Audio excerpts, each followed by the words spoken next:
예, 3월 첫째 주말 시황입니다. 일단 외국인 작년부터 마이너스 34죠. 드디어 이제 40종을 향해서 가고 있습니다. 그리고 지난 4년여간 가장 높았을 때 대비해서 물론 좀 정확지는 않은데요. 대략 한 이거보다 한 5조, 5, 6조 원 정도 많다고 보시면 됩니다.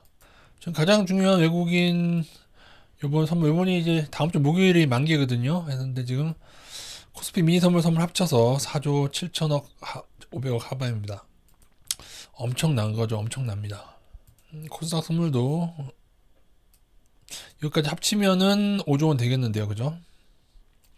그러네요. 코스피랑 코스닥 주식 선물까지 다 합치면 외국인들은 약 5조 원가량 하방 가져가고 있습니다.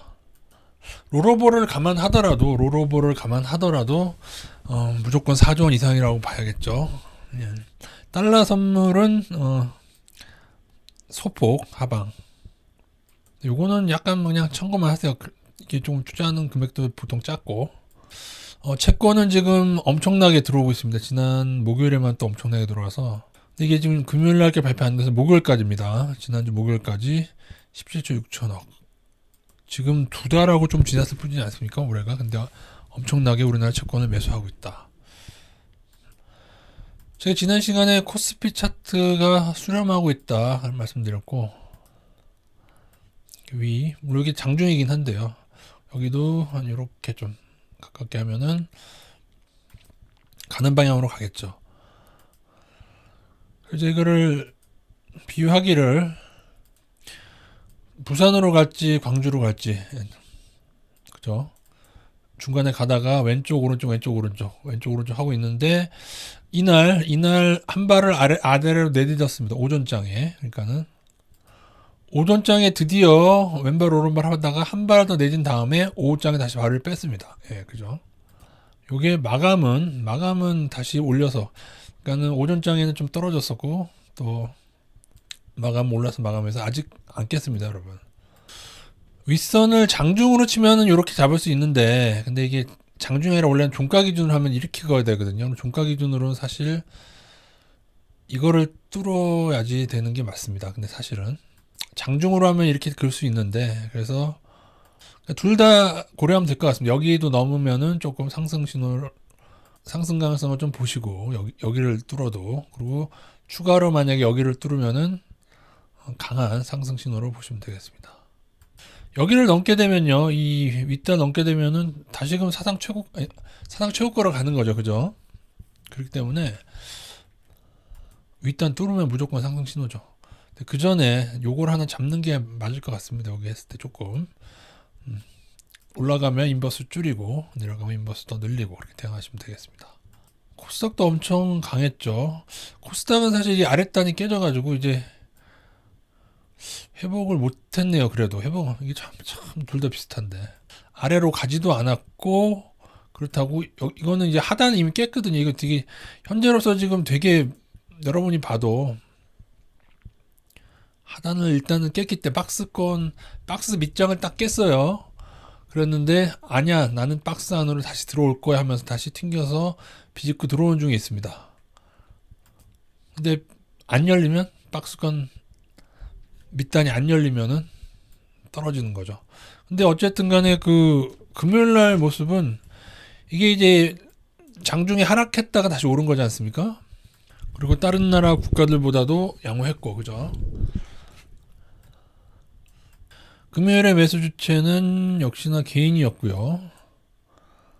근데 저희가 실시간 방송하니까 이제 장중에 이제 보게 되는데, 그날 나스닥 선물 오전장에 좀 많이 하락하다가 0. 몇 프로 됐다가 좀 꽤 하락했다가 낙폭을 좀 줄이면서, 그러면서 낙폭을 줄여도 원래는 미증시를 고려하면은 더 하락을 하는 게 맞는데 어쨌든 대단히 강하다.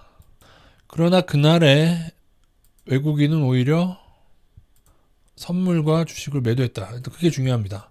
금요일날 지수는 다시 올려졌는데 이렇게 됐다. 그러면은 금요일날 밤에는요, 나스닥이 있고 우리나라 증시처럼 이렇게 돼버렸죠.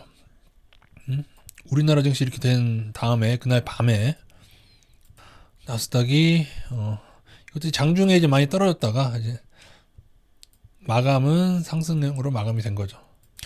현재 나스닥은 여러분이 보셔도 지금 일단은 하향 신호를 단기적으로 내고 떨어지는 중에 있죠. 이렇게 왔다가 그다음에 깨서 여러분이 봐도 일단은 오르고 있던 추세는 깼어요, 여러분. 근데 금요일날 모습만으로 본다면은 조금 이런 보통 이런 캔들 나오면은 보통은 반등하고 했는데, 근데 이건 이제 캔들이라고 하는 건 하루 단위 아닙니까?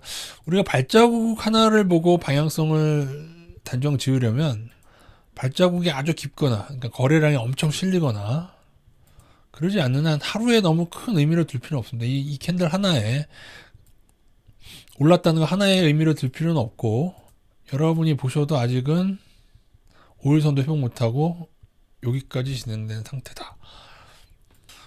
물론 나스닥 요렇게만 해도 반등이 많이 나오긴 했죠. 그건 사실인데, 그것은 제가 볼 때 일단 5일선을 넘은 후에 생각을 해야 될 것 같고, 이거를 넘기 전까지는 그래서 제가 볼 때 일단 나스닥이 반등을 해서 월요일날 어떻게 될 거냐가 중요하죠.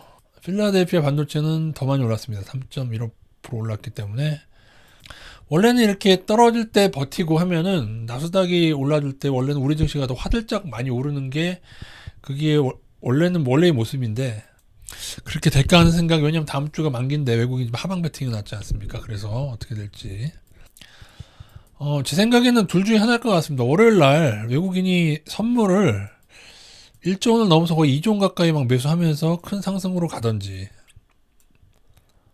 오전장 1조 원 매수하고 오후장 1조 원 더해서 한 1조 원대, 1조 원에서 2조 원 사이를 선물을 매수하면서, 그죠? 그러면서 이제 선물 하방인 채로 상승을 맞을 수는 없으니까 이렇게 빠르게 전환하면서 만약에 지수가 상승할 경우에는, 그런 경우에는 요번에 선물 플레이는 한 요 정도에서 요 정도 선에서 끝내고 전환한다, 그렇게 볼 수도 있겠는데, 만약에 외국인의 선물이 장중에도 이렇게 많이 안 나오고 오히려 외국인의 선물이 매도다, 그렇게 되면은 아마도 좀 상승은 제한받지 않을까, 그런 생각이 들게 됩니다.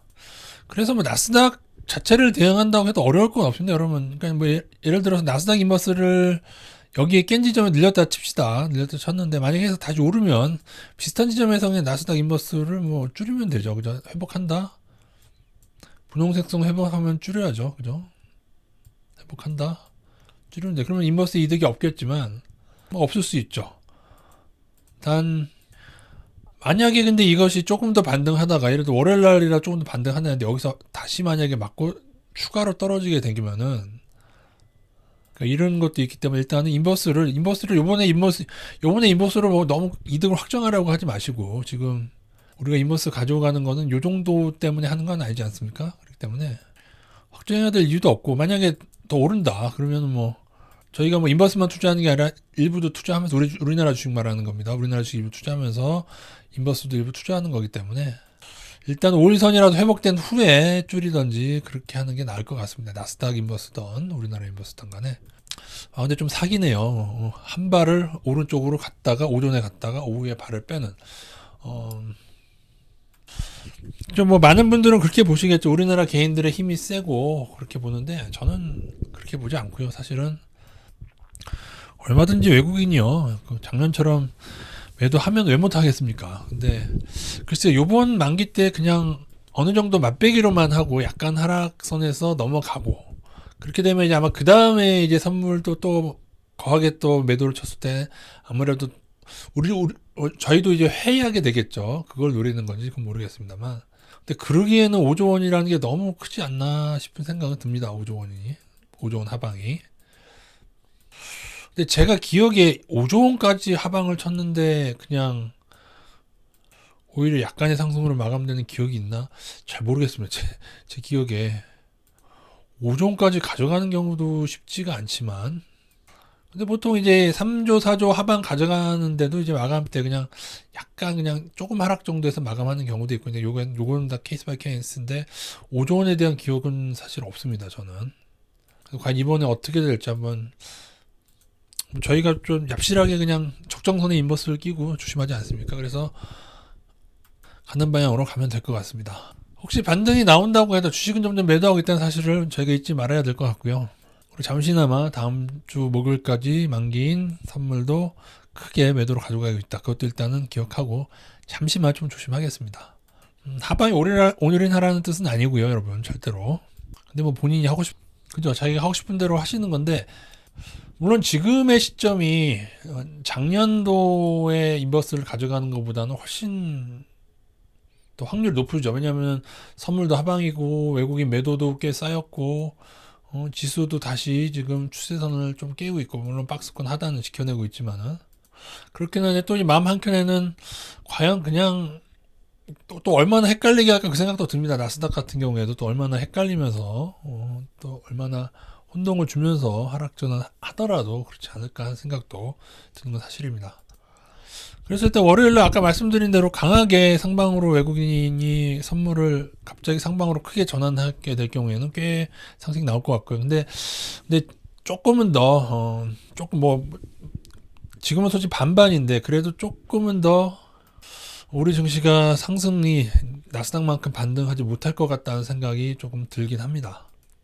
의외로 조금 보합권으로 오히려 오후장 들어서 마이너스 전환될 수도 있고, 그 생각도 좀 들고, 일단 반반이긴 한데 그래도 조금은 더 많이 못 오를 것 같다는 생각이 들고, 외국인도 선물을 조금 처분할 수 있어도 대거 막 1조 원 이상 매수로 들어오지 않겠지 않나. 왜냐면은 그냥 어느 정도 적정선에서 그냥 마감하지 않겠, 그렇게 하더라도 뭐 굳이 지금 와서 크게 또 상방으로 처분할까 그 생각도 좀 들곤 합니다.